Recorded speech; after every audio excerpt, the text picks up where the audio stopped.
Ya, Kementerian Pekerjaan Umum dan Perumahan Rakyat memastikan aturan harga rumah subsidi terbaru akan terbit pada Juni 2023 mendatang. Adapun selama 3 tahun terakhir, pengembang terus menantikan penyesuaian harga rumah bersubsidi. Kementerian Pekerjaan Umum dan Perumahan Rakyat menargetkan aturan harga rumah subsidi terbaru akan segera dikeluarkan pada Juni 2023. Direktur Jenderal Pembiayaan Infrastruktur Pekerjaan Umum dan Perumahan Kementerian PUPR, Haryo Bekti Martoyudo, dalam keterangannya menyebut rencana penyesuaian harga rumah subsidi agar sejalan dengan inflasi telah bergulir sejak tahun lalu. Namun realisasi dalam bentuk peraturan Menteri Keuangan yang dilanjutkan dengan keputusan Menteri PUPR tak kunjung ditekan. Namun Haryo mengisyaratkan berdasarkan hasil pembicaraan dengan Kementerian Keuangan, peraturan Menteri Keuangan soal harga baru rumah subsidi akan diterbitkan pada Juni 2023 mendatang. Dalam hal ini, Kementerian PUPR mengakomodasi masukan dari pengembang rumah subsidi untuk perhitungan nilai jual bebas PPN. Haryo menegaskan, Kementerian PUPR telah melakukan diskusi perhitungan dan besaran harga terbaru dipastikan akan terbit Juni mendatang. Sebagai informasi, selama 3 tahun terakhir pengembang terus menantikan penyesuaian harga rumah subsidi yang tak kunjung selaras dengan kenaikan harga bahan bangunan serta kenaikan harga BBM. Berbagai sumber IDX Channel.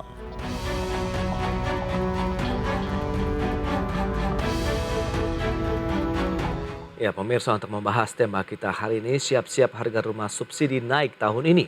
Sudah tersambung melalui Zoom bersama dengan Bapak Daniel Jumali. Beliau adalah Sekjen DPP Asosiasi Pengembang Perumahan dan Permukiman Seluruh Indonesia atau APERSI. Ya, halo, selamat pagi Pak Daniel. Selamat pagi, Mas Prasetyo Wibowo. Ya, salam sehat Pak Daniel.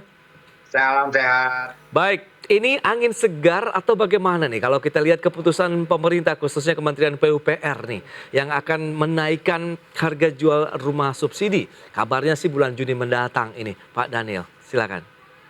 Ya, betul. Terakhir waktu kita rapat koordinasi nasional Persi seluruh Ya. Indonesia dengan Pak Aryo ditegaskan bahwa Juni diharapkan sudah naik. Ini hal yang sangat ditunggu-tunggu oleh pengembang rumah subsidi karena selama ini ada beberapa yang sudah nggak tahan, dia terpaksa menaikkan harganya atau berhenti dulu berproduksi. Ini kurang bagus buat MBR. Tapi dengan angin segar yang dari Pak Aryo, ini memang hal yang kita tunggu-tunggu dan kita semangat serta optimis bahwa pengembang rumah subsidi bisa menyuplai lebih banyak lagi rumah-rumah yang berkualitas kepada masyarakat yang membutuhkan, khususnya masyarakat MBR. Baik. Dan perlu diingat ya bahwa yang memerlukan yang mendapat subsidi dari rumah subsidi ini adalah konsumen MBR. Oke.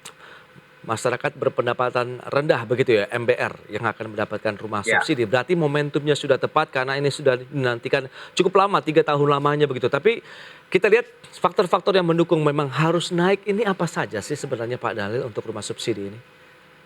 Nah, begini, sebetulnya kalau kita lihat ya, selama 3 tahun ini, Ya. harga-harga bahan bangunan juga harga tanahnya sudah naik. Oke. Terutama besi beton, naiknya sudah hampir 90% besi beton ini.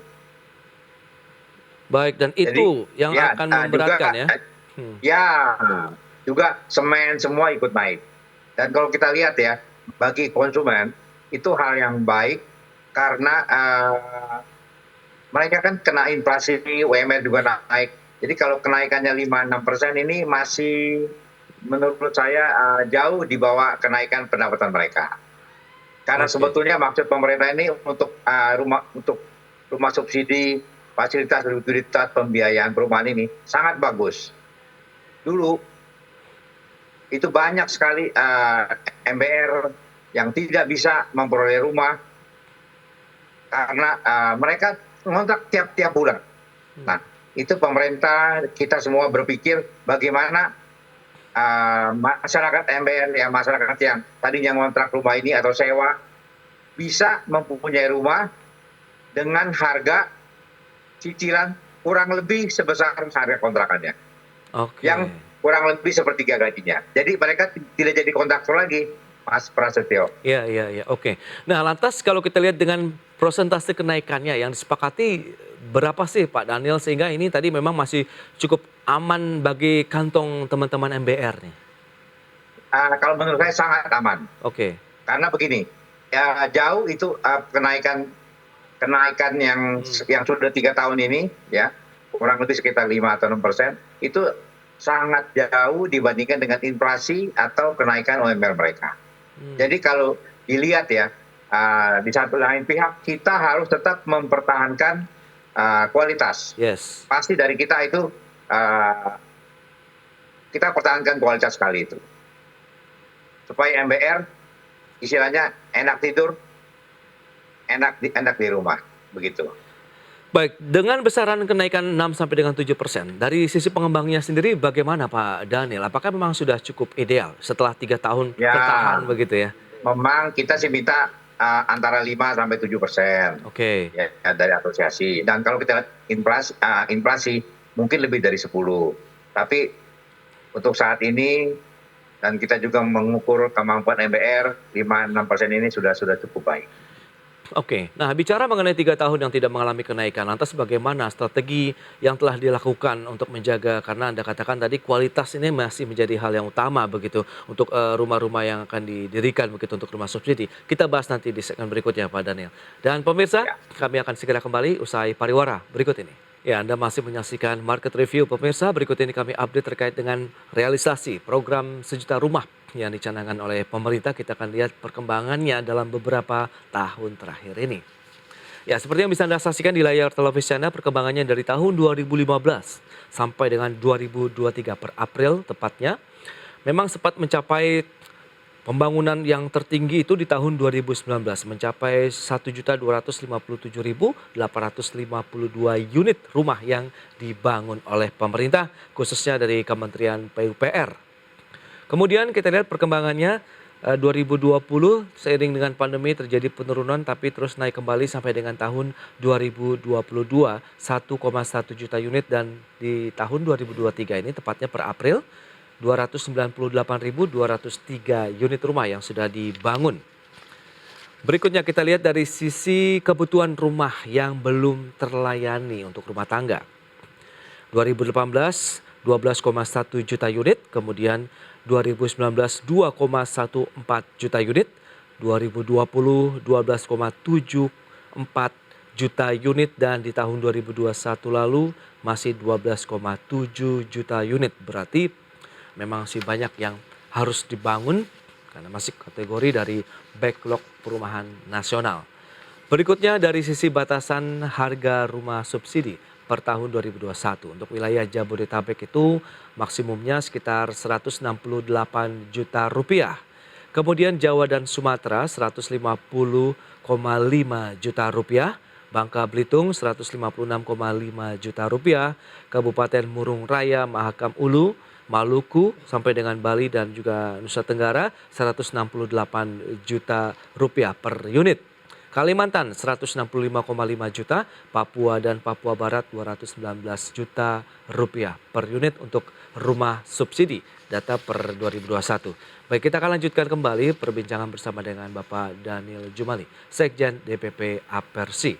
Pak Daniel, kita akan lanjutkan kembali. Kalau kita lihat dengan realisasi program sejuta rumah, kemudian backlog yang juga nampaknya semakin tinggi ini, apakah dengan adanya kenaikan harga rumah subsidi ini akan menjadi penopang atau justru sebaliknya sih karena ada kenaikan harga yang harus dirasakan oleh masyarakat MBR misalnya? Silakan Pak.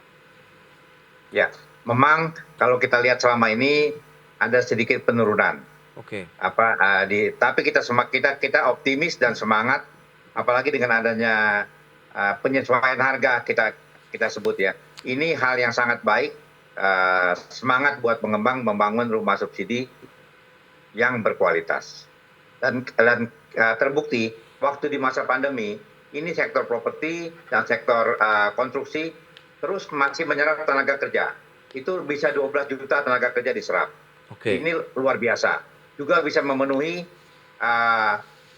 kebutuhan pekerja untuk memperoleh rumah idaman dan bisa bekerja work from home. Terkait dengan backlog sendiri bagaimana Pak Daniel? Anda melihat apakah masih bisa dikejar dengan kita 1 juta unit per tahun? Memang kalau kita lihat kenaikan dan kebutuhannya, itu turun naik sedikit-sedikit selalu. Hmm. Itu dan karena kita tahu banyak masyarakat yang masih tidak, kalau kita lihat tadi kan masih ada 12.700.000 lebih yang masih belum punya rumah. Ini kerja keras buat kita, buat pengembang, tapi kita yakin dan harus optimis bahwa target ini bisa tercapai. Cuman memang misalnya target aversi tahun ini sekitar 150.000, tapi karena mungkin keluar harganya pertengahan tahun, mungkin targetnya kurang sedikit. Itu yang aversi supply buat rumah subsidi, di luar rumah komersil lainnya. Oke. Dan dengan kenaikan harga seperti ini, lantas bagaimana dengan upaya yang sudah dilakukan sebelumnya? Strategi untuk tetap bertahan meskipun harga tidak naik selama 3 tahun terakhir, apakah masih akan dilanjutkan begitu setelah ada peluang untuk menaikkan ataupun penyesuaian harga rumah subsidi ini, Pak Daniel? Ya, memang dengan adanya penyesuaian harga baru ini, satu angin segar, biarpun naik 5-6%, tapi kita terima dulu untuk Oke. kita lanjutkan pembangunan rumah subsidi sehingga konsumen subsidi tidak menunggu terlalu lama. Dan kita pengembang optimis mengenai hal ini, Pak Prasetyo.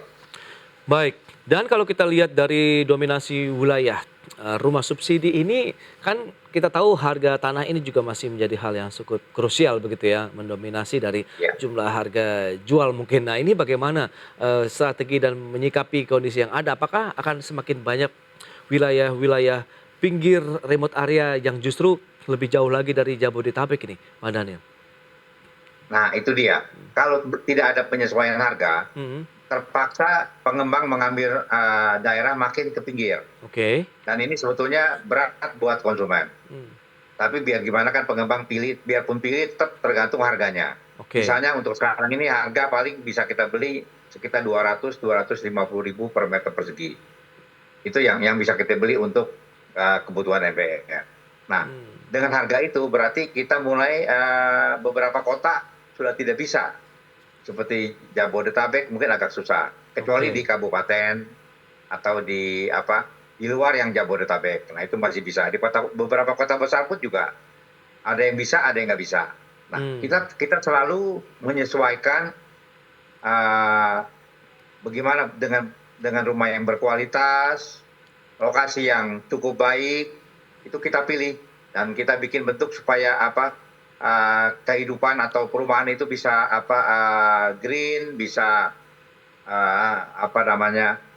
bisa cukup punya fasilitas yang memadai untuk perumahan. Jadi itu yang selalu kita jaga, Oke. sehingga konsumen puas. Dari sisi ukuran rumah, kemudian bentuk rumah yang ideal menurut Anda tadi Pak Daniel ini untuk MBR seperti apa sih? Sehingga benar-benar mereka juga di situ akan tinggal dengan nyaman, begitu dengan lingkungan yang cukup asri juga meskipun mungkin berbeda dibandingkan dengan rumah komersial.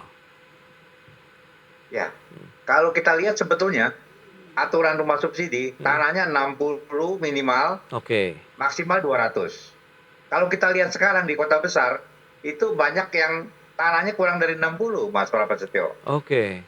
Nah, jadi kalau kita lihat sebenarnya kalau konsumen rumah subsidi yang sekarang mungkin nanti namanya diganti jadi rumah tapera ini, Oke. itu dia dekat 60, berarti 6 kali 10 atau 5 kali 12. Itu masih kalau nanti dia ke depan berkembang, pendapatan naik, dia bisa merubah, merenovasi, masih cukup untuk keluarga kecil mereka. Dan semakin lama pengembang pun bangun rumah benar-benar yang berkualitas dan layak huni, Mas Oke. Prasetyo. Baik, itu dia untuk penjelasan dan daerah-daerah mana saja sih kalau kita bicara mengenai backlog ini yang masih harus dipenuhi? Apakah kota-kota besar seperti di wilayah Pulau Jawa dulu kah atau mungkin sudah meluas sampai ke luar Jawa? Sudah sampai ke luar Jawa, Hmm. bahkan sampai ke ujung Sumatera, ke Aceh, Hmm. dan ke ujung timur sampai ke Kalimantan, sampai ke Sulawesi, bahkan sampai Papua, Hmm. Mas Prasetyo. Oke, Jadi kita bangun di seluruh Indonesia. dengan standar dan kualitas yang sama begitu kalau kita bicara mengenai Ya, rumah kalau subsidi?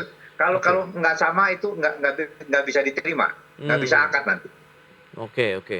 Nah, kalau bicara mengenai kondisi tadi, ini kan terkait dengan, daya beli masyarakat juga. Nah, respon, dari masyarakat sendiri yang ingin membeli rumah subsidi sejauh ini ya, teman-teman Apersi melihat bagaimana? Sehingga memang ini harus segera buru-buru juga direalisasikan pembangunannya lagi, apalagi nanti per Juni ada penyesuaian harga, Pak Daniel. Ya, betul. Kalau kita lihat dari teman-teman APRC saja, itu dengan data yang kurang lebih sekitar 60% yang masuk, Oke. mereka bangun sekitar 170.000 lebih yang Mmm, rumah subsidi oke. dan sekitar 60.000 rumah komersial. Jadi kalau kita lihat, kalau tercapai 60% saja, kita sudah bisa hampir 140-150 ribu unit untuk tahun ini. Nah, tapi mungkin untuk yang rumah subsidi, karena harganya baru keluar di Juni, ada sebagian pengembang yang mungkin belum membangun, Ah, itu jadi dia. mungkin ada penurunan sedikit, sekitar 130 ribuan mungkin ya di Oke, situ. Nah, dan dari sisi Apersi, Apersi ini beranggotakan sekitar hampir 4.000 anggota. baik Dan dan kebanyakan bangun mhm. di rumah rumah subsidi atau nanti namanya diganti rumah tapera, Rumah Mas tapera Prasetyo. begitu ya, baik. Ya, Kalau kita lihat sebelum ada harga naik kan dulu juga ada bantuan PSU ya, dari pemerintah, prasarana, sarana dan juga ya, betul. utilitas. Nah, Memang ada bantuan PSU, mhm, tapi tidak semua tidak semua pengembang, mmm. tidak semua konsumen rumah subsidi bisa dapat. Oh, Karena kenapa itu? ada seleksinya dan Mhm. dipilih ya. Ya, tidak tidak semuanya. Oke, persyaratannya memang apa saja? PSU ini harusnya berlaku untuk satu kawasan, perumahan subsidi begitu atau memang per individu-individu dalam artian per unit begitu? Idealnya sih semua harusnya kalau idealnya ya, Mhm, kalau iya, pemerintah membantu masyarakat konsumen rumah subsidi MBR ini, oke, harusnya semua rumah harusnya dapat. oke.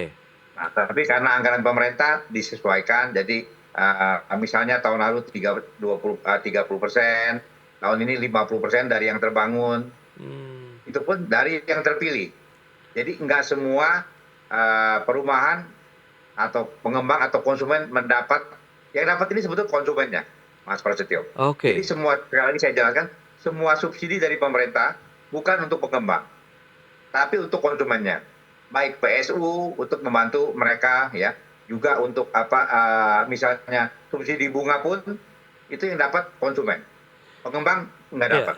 Nah, bentuk bantuan PSU ini yang dirasakan atau direalisasikan di perumahan itu seperti apa? Apakah, entah itu taman bermainkah atau fasilitas, kelistrikan atau bagaimana Pak Daniel?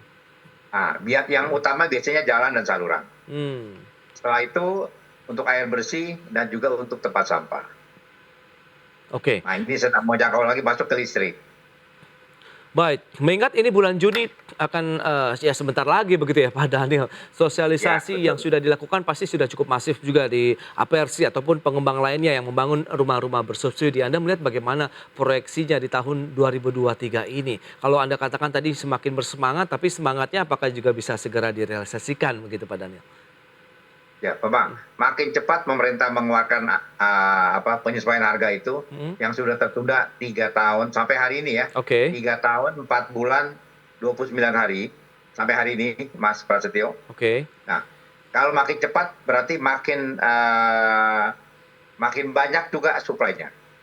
Karena ini seperti apa, Mmm, gula-gula buat konsumen supaya mereka ada ruang geraknya.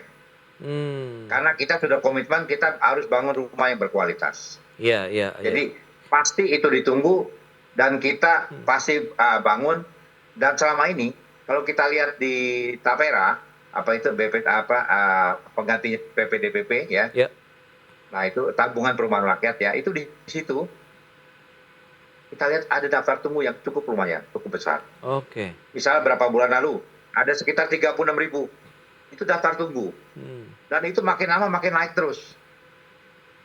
Itu daftar tunggu yang konsumen MBR, Ya, FLPP yang belum dan kepengen punya rumah.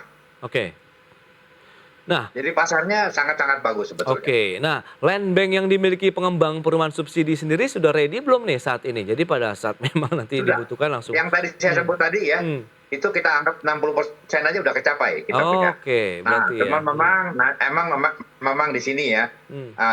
seperti Pak Jokowi, saya melihat juga beberapa kali ngomong mengenai perizinan, Ya. itu memang luar biasa. Semua dikasih izin. Jadi sebetulnya dengan perizinan, kalau perizinan lebih bagus lagi, PBG lebih bagus lagi, biaya untuk pemecahan sertifikat juga bisa lebih ringan lagi buat MBR, makin kencang ini Pak. Oke. Nah, berarti tantangan Dan yang itu juga berikutnya. memudahkan MBR memperoleh rumah. Iya. Ya. Nah, ini keinginan dari teman-teman pengembang berarti adakah mungkin insentif lain yang diharapkan sehingga benar-benar bisa memacu lagi nih dari sisi produktivitas dan penjualan rumah bersubsidi nih, Pak Daniel? Ya, kalau kita lihat pasarnya sangat banyak, karena kan setiap tahun pasti PNS diterima. Oke. Ada anggota Polri baru, anggota ABRI yang baru, juga selain PNS juga karyawan swasta juga banyak, dan tidak boleh kita lupakan juga Mas Prasetyo, Ya. itu ada UMKM. Ini UMKM Yes. ini terbukti di dalam selain sektor properti ya, mereka juga butuh rumah. UMKM ini sangat membantu sekali, menyerap banyak tenaga kerja.